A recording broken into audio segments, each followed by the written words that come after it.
I came across this article written by Dr. O'Brien Carver. He sits on the board of the Anti-Corruption Commission. He's a lecturer in the School of Law at the University of Zambia, and he's also a board member of the Alliance for Community Action, the organization that I head.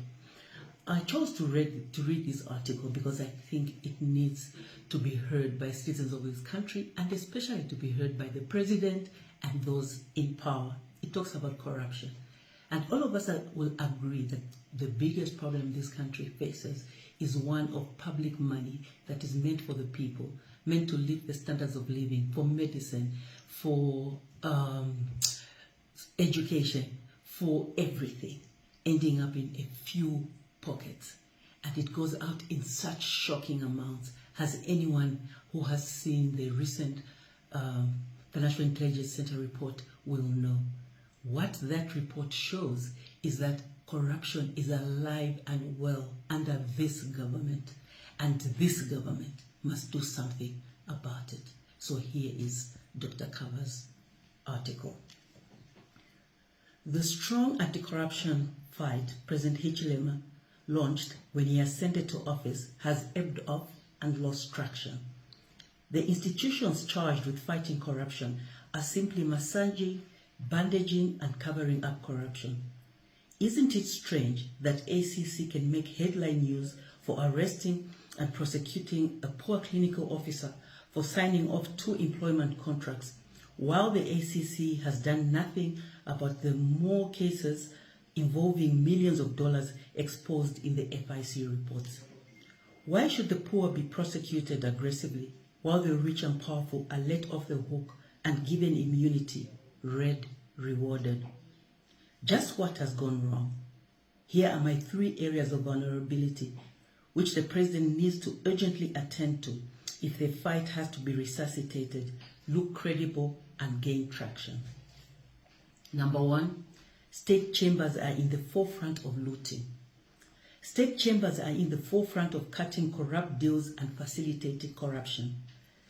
This has put all law enforcement agencies in an awkward situation, as state chambers ought to be an ally in fighting corruption. No serious crusade against corruption can yield fruits when the heart of the legal machinery for government is contaminated. The level of corruption is sickening, to the extent that state chambers are the ones looking for litigants to sue the government and pre-agree to settle or enter consent orders involving huge sums of money. The scheme has been perfected to the extent that some orders are now signed using judges outside Lusaka to avoid public scrutiny and media attention in Lusaka. The president needs to do 2 things. A, dismiss his senior legal advisors, and B, either set up a commission of inquiry or authorize a special audit into all the high-value payments authorized by state chambers in the last 3 years. Number 2, ACC is captured. It is a mistake to expect ACC to be an effective tool for fighting corruption in its current form. It is a captured institution. The forces that are ripping off the state resources through state chambers also have their stranglehold on ACC. It is no wonder the media has been reporting that the Anti-Corruption Commission management has simply cut off the board from decision-making at the ACC. If the media reports are true, the ACC is not accountable to its board, but to the same corrupt elements looting public resources. This suggests the capture is so complete and corruption reigns with impunity. To demonstrate how bad the situation is, a few days ago, I wrote a 1-pager opinion in my individual academic capacity indicating why I thought the fight against corruption was crumbling. I never made any personal attack on anyone and focused my attention on institutional weaknesses. The morning after the article was published, the ACC Director General, Tom Shamakamba, called me through the phone of his deputy, threatening to sort me out for commenting on the underperformance of the ACC in the fight against corruption.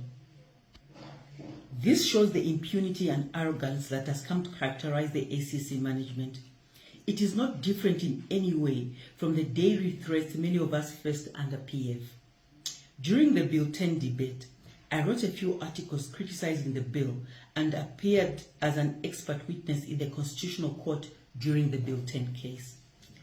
PF officials reacted by threatening to burn me in my house at night. Why should Tom be allowed to behave like the lawless PF cadres and threaten me for making independent and scholarly criticism of the underperformance of the ACC? What kind of impunity is that? Is it not our duty as citizens to hold those who hold public office accountable? Must we let elections degenerate into a game of trading one set of thieves for another?